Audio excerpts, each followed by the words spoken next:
നമ്മളൊക്കെ പറയും ഭർത്താക്കന്മാരെ വിളിക്കാഞ്ഞിട്ടാണ്, അവർക്ക് ആവശ്യമുള്ളത് കൊടുക്കാഞ്ഞിട്ടാണ്.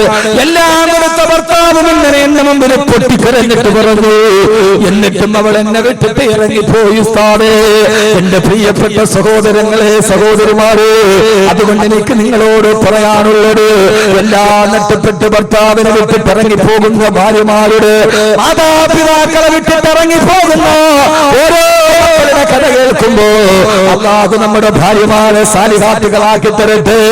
എങ്ങനെയുള്ള ഭാര്യമാരെന്നറിയോ? നിങ്ങൾക്കറിയുമല്ലോ, പാരാവാരം പോലെ പരന്നു കിടക്കുന്ന മരുഭൂമി, ഒരു മനുഷ്യവാസത്തിന്റെ വിദൂര സാധ്യത പോലുമില്ലാത്ത മരുഭൂമി, പിഞ്ചു പൈതലിനെ നെഞ്ചോട് ചേർത്ത് പിടിച്ച് ഭർത്താവ് ഫലസ്തീനിലേക്ക് യാത്രയാകുമ്പോ ആ പ്രിയപ്പെട്ട പൈതല് പൈതാഹം കൊണ്ട് പൊട്ടിക്കരയുമ്പോ സഫയിൽ നിന്ന് മറവയിലേക്ക്, മറവയിൽ നിന്ന് സഫയിലേക്ക് ഓടിക്കലുണ്ട്. കൽപ്പാടത്തിന്റെ ഇടയിൽ നിന്ന് നിർഗളിച്ചു വന്ന ജലസരത്തുകൾ കൊണ്ട് ജലപാനം ചെയ്ത് ആ പ്രിയപ്പെട്ട മകനെ വളർത്തു വലുതാക്കി 8 വർഷക്കാലം വളർത്തു വലുതാക്കുമ്പോ ആരാരും കടന്നു വരാത്ത മക്കയുടെ ഊഷരഭൂമിയിൽ ആരുമില്ലാതെ തന്നെ മകനായ ഇസ്മായിലിനെ വളർത്തു വലുതാക്കി 8 വർഷം കഴിയുമ്പോഴാണ് ഫലസ്തീനിൽ നിന്ന് പിതാവായ ഇബ്രാഹിം നബി വരിക. തന്റെ പ്രിയപ്പെട്ട പിതാവ് വരുമ്പോ മാറി നിന്നില്ല, ഓടിച്ചെന്ന് സലാം പറഞ്ഞ് തന്റെ പ്രിയപ്പെട്ട പിതാവിനെ കൈപിടിച്ചു കൊണ്ടുവന്ന് അന്ന് രാത്രിയിൽ കിടക്കുമ്പോ സ്വപ്നം കാണുകയാ. രാവിലെ എഴുന്നേറ്റിട്ട് 8 വർഷങ്ങൾ നിന്ന് വീട്ടിൽ വന്ന ഭർത്താവ് രാവിലെ ഭാര്യയോട് പറയുന്നതെന്താ? മോളെ ഹാജറ, നിന്റെ മകനായ ഇസ്മായിലിനെ ബലി കൊടുക്കാൻ അല്ലാഹു പറഞ്ഞിരിക്കുന്നു. ഹാജറ, കേട്ടുപടകിയ ചരിത്രത്തിന്റെ പിന്നാമ്പുറത്തേക്ക് നിങ്ങളെ ഞാൻ മാടി വിളിക്കുകയാ. സഹോദരങ്ങള്, ആ സമയത്ത് നിലവിളിച്ചില്ല, വളർത്തിയതിന്റെ കണക്ക് പറഞ്ഞില്ല. നിങ്ങൾ എവിടെയെങ്കിലും പോയി കിടന്നപ്പോ ഞാനാണ് വളർത്തിയതെന്ന് പരാതിയിൽ കണക്കും പറഞ്ഞില്ല. അല്ല പറഞ്ഞതാണെന്ന് പറഞ്ഞ് എന്റെ പ്രിയപ്പെട്ട മകനെ പിതാവിന്റെ കയ്യിൽ കേൾപ്പിച്ചു. വാതിൽപ്പടയിൽ ചാടി നിൽക്കുമ്പോ ഒരു കൈയിൽ മൂർച്ച കൂടിയ പിച്ചാത്തിയും മറുകയിൽ പൊന്നുമോന്റെ കയ്യും പിടിച്ചുകൊണ്ട് ഭർത്താവ് പാറക്കെട്ടിലേക്ക് പോകുമ്പോ വാതിൽപ്പടിയിൽ ചാടി നിന്ന് പൊട്ടിക്കരഞ്ഞില്ല, തലയിൽ കൈവച്ച് ശപിച്ചുമില്ല. ആരോടുകൂടി തന്റെ ഭർത്താവിനെയും മകനെയും ഹാജരാകു പാറപ്പുറത്ത് മലത്ത് കിടത്തിക്കിട്ട് മകനായ ഇസ്മായിലിന്റെ കടത്തിലേക്ക് മൂർച്ചയുള്ള കത്ത് ചേർത്ത് വെക്കുമ്പോ ആ പൊന്നുമോൻ, വാപ്പാ അറുക്കല്ല വാപ്പാ, എന്തേ മോനെ, എന്നെ മുഖത്തിന് നേരെ നോക്കിയിട്ട് വാപ്പാക്കെന്റെ കരുത്തിറക്കാൻ കഴിയില്ല, അതുകൊണ്ട് എന്നെ കമഴ്ത്തി കിടത്തണേ വാപ്പാ, രണ്ടാമതെന്റെ കയ്യും കാലും കെട്ടിയിട്ട് എന്നെ അറുക്കാവൂ.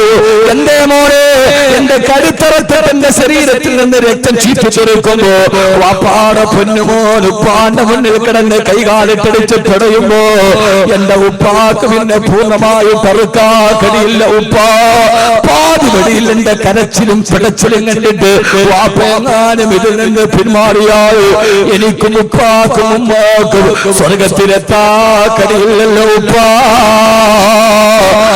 എന്റെ കൈകാലുകള് വെട്ടിവരിഞ്ഞിട്ടേ അറുക്കാവൂ ഉപ്പാ. മൂന്നാമത് പാറക്കത്തിലും മനന്ന് കിടന്നിട്ട് പറഞ്ഞു വെത്രേ, ഉപ്പാ, ഞാൻ മരിച്ചാൽ എന്റെ രക്തം പുരണ്ട കുപ്പായം എന്റെ ഉമ്മയെ കാണിക്കരുത്. എന്റെ ഉമ്മ 8 വർഷക്കാലം മരുഭൂമിയുടെ വിജനതയിൽ ആരുമില്ലാതെ താലോലിച്ചു വളർത്തിയ എന്റെ ഉമ്മാക്കത് സഹിക്കാൻ കഴിയില്ല ഉപ്പോ എന്ന് പറഞ്ഞവരും മകനെ ഞാനെന്ന് ചോദിച്ചത് എന്റെ പ്രിയപ്പെട്ട സഹോദരങ്ങളോട്. 8 വർഷം കഴിഞ്ഞ് തിരിച്ചു വരുമ്പോ കടുത്തിനെത്തിക്കെടുത്ത് ഉപ്പാനോട് സ്നേഹത്തോടെ പറയുന്നൊരു മകനെ ഇബ്രാഹിം നബിക്ക് സംഭാവന ചെയ്ത കഥാപാത്രമേതാ? ആ കഥാപാത്രമാണ് ബീവി ഹാജറ റളിയല്ലാഹു തആല അൻഹാ.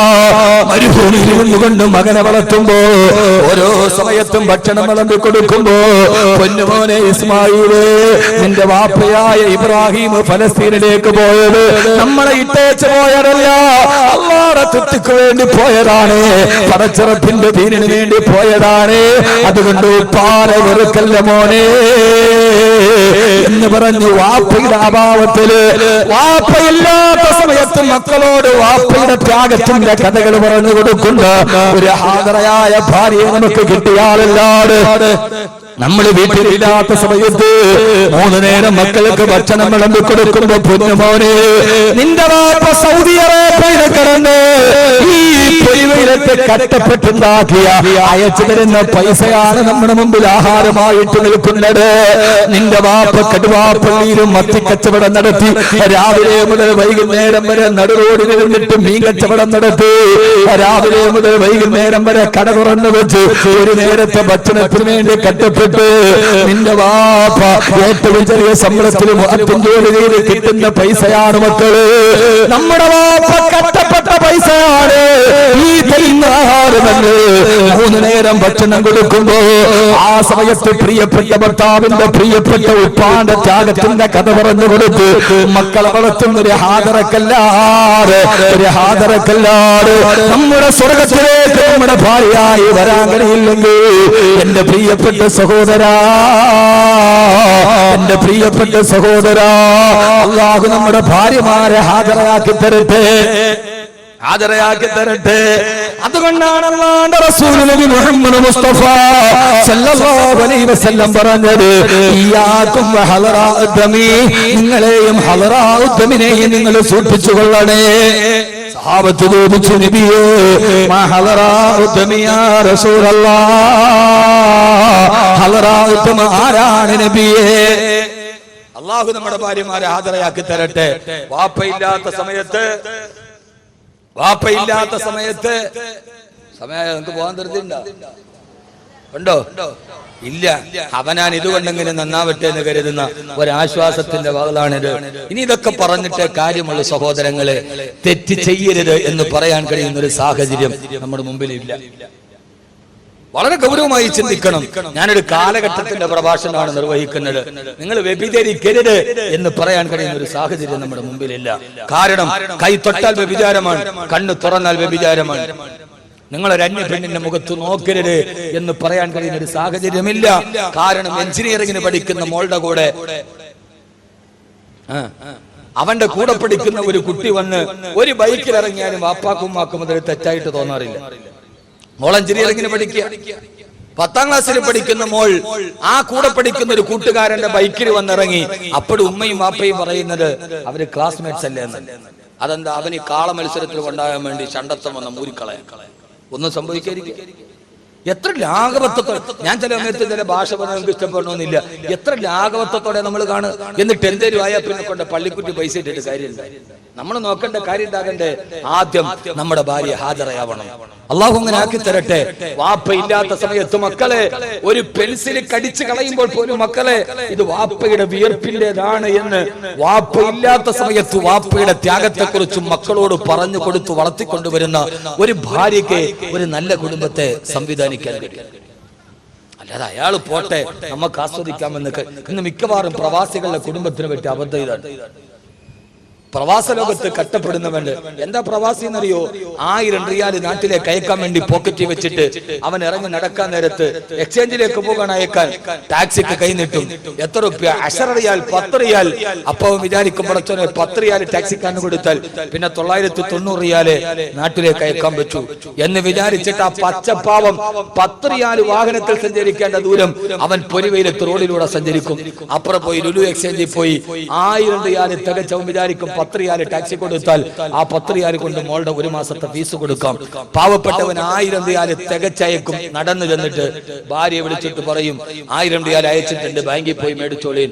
അവള് ഫോൺ എടുത്ത് 500 രൂപയുടെ ടാക്സി വിളിച്ച് ബാങ്കിൽ പോയി ആ പൈസ മേടിച്ച് വീട്ടിൽ കൊണ്ടുപോയി. അവള് അത് മേടിക്കാൻ പോണത് 500 രൂപയുടെ ടാക്സി വിളിച്ചിട്ട് അവൻ 10 റിയാല് പിശുക്കിയിട്ട് അയച്ചവൻ. ഇതാണ് ഭർത്താവും ഭാര്യയും തമ്മിലുള്ള അന്തരം. ഇത് തിരിച്ചറിയാൻ കഴിയുന്ന ഒരു ഭാര്യക്ക് മാത്രമേ സമാധാനത്തിന്റെ ജീവിതം നൽകാൻ കഴിയൂ.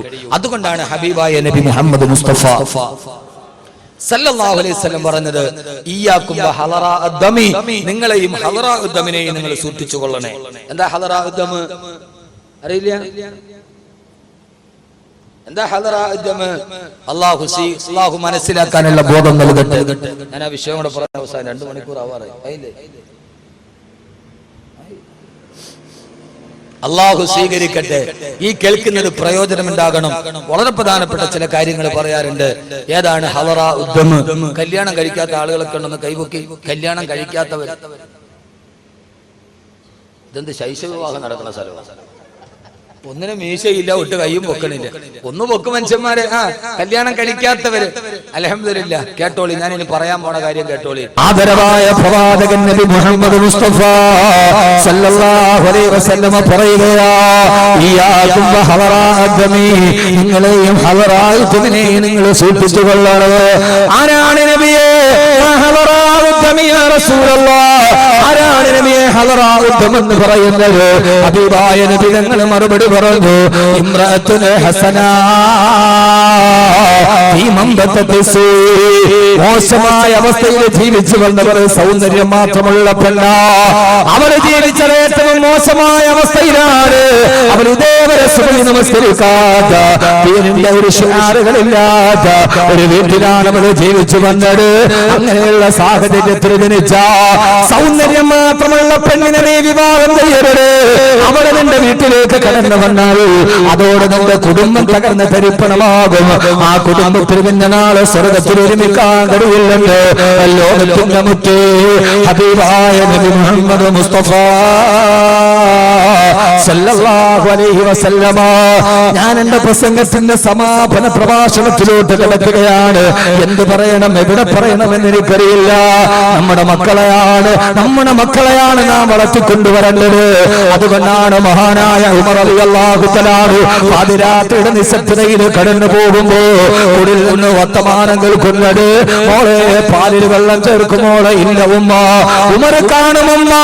ഇല്ല മോളെ, ഉമർ കാണില്ല മോളെ. ഇതാ കാന ഉമറുനായിമർ ഫറബ്ബു മറിയക്കല്ലാ. കണ്ടില്ലെങ്കിലും ഉമറിന്റെ റബ്ബ് കാണുമല്ലോ ഉമ്മ. ഉമർ റളിയല്ലാഹു തആല ഈ വർത്തമാനം കേട്ടു. രാവിലെ സൂര്യ നിസ്കാരം കഴിഞ്ഞ് തലേ ദിവസം ഈ വർത്തമാനം കേട്ട വീടിന്റെ മുമ്പിലെത്തി. വാതിലിൽ മുട്ടിയപ്പോ ഇളവൃത്തയായ ഉമ്മ വന്ന് വാതിൽ തുറന്നു. തൊട്ടു മുമ്പിൽ പൊട്ടിത്തെറിച്ചു നിൽക്കുന്ന ഉമറിനെ കണ്ടപ്പോ ആ പ്രിയപ്പെട്ട കൗമാരക്കാരി ഓടി വരികയാണ്. മുമ്പിലതാ ഉമർ നിൽക്കുന്ന, പൊട്ടിത്തെറിച്ചു നിൽക്കുന്ന ഉമറിനെ കണ്ടപ്പോ പേടിച്ചരണ്ടു പോയി ആ പ്രിയപ്പെട്ട പൊന്നുമോ. ആരാണ് ഇന്നത്തെ പ്രഭാതത്തിൽ തന്റെ വാതിൽപ്പടിയിൽ നിൽക്കുന്നത്? കിസ്റാ ഭരിക്കും കൈസരും നീട്ടുന്നതാ, മിസ്റ് മുഖോക്കിസ് കേട്ടുടൻ വിറയ്ക്കുന്നതാ. കിസ്റാ കൈസർ ചക്രവർത്തിമാര് പേര് കെട്ടാല് പറക്കുന്ന ഉമർ റളിയല്ലാഹു അൻഹുവിനെ കണ്ടപ്പോ ഉമർ റളിയല്ലാഹു തആല ആ പെണ്ണിനോട് പറഞ്ഞു, പത്രമോള് വരുന്നു നീ ഉമറിന്റെ കൂടെ? എവിടേക്കാണ് അമീറുൽ മുഅ്മിനീൻ? എന്ന മകനായ നാഫിന്റെ ഭാര്യയാവാ.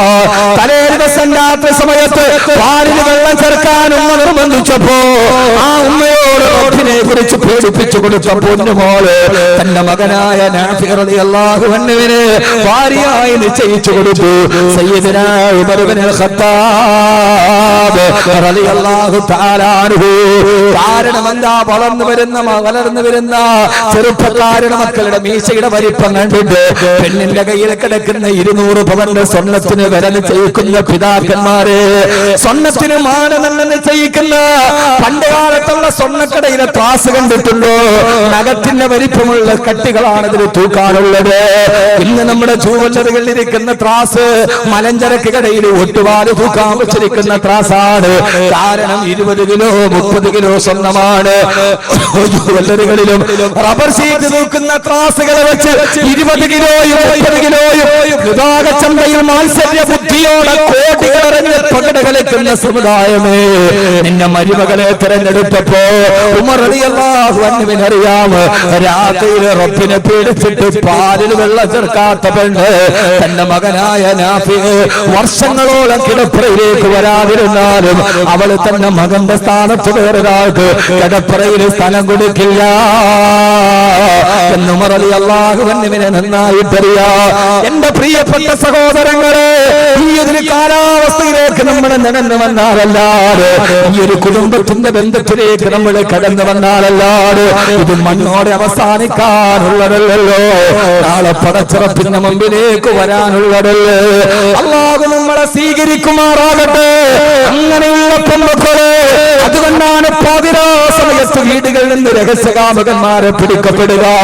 പ്രണയമെന്ന മൂന്നക്ഷരത്തെ കാമമെന്ന രണ്ടക്ഷരവുമായി കൂട്ടിച്ചേർത്ത് പ്രണയമാണ് വലുതെന്ന് കരുതിയ ചെറുപ്പക്കാരാ, പൊന്നുമോനെ, പ്രണയം പണ്ടുമുണ്ടായിരുന്നടാ. പ്രണയം ഇരുവേറ്റപ്പടയിലും മുങ്ങിച്ചത്ത മൊയ്തീനുണ്ടാക്കിയ പ്രണയമല്ല. ഇത് ചങ്ങമ്പുഴയുടെ രമണനുണ്ടായപ്പോഴല്ല പ്രണയമുണ്ടായത്.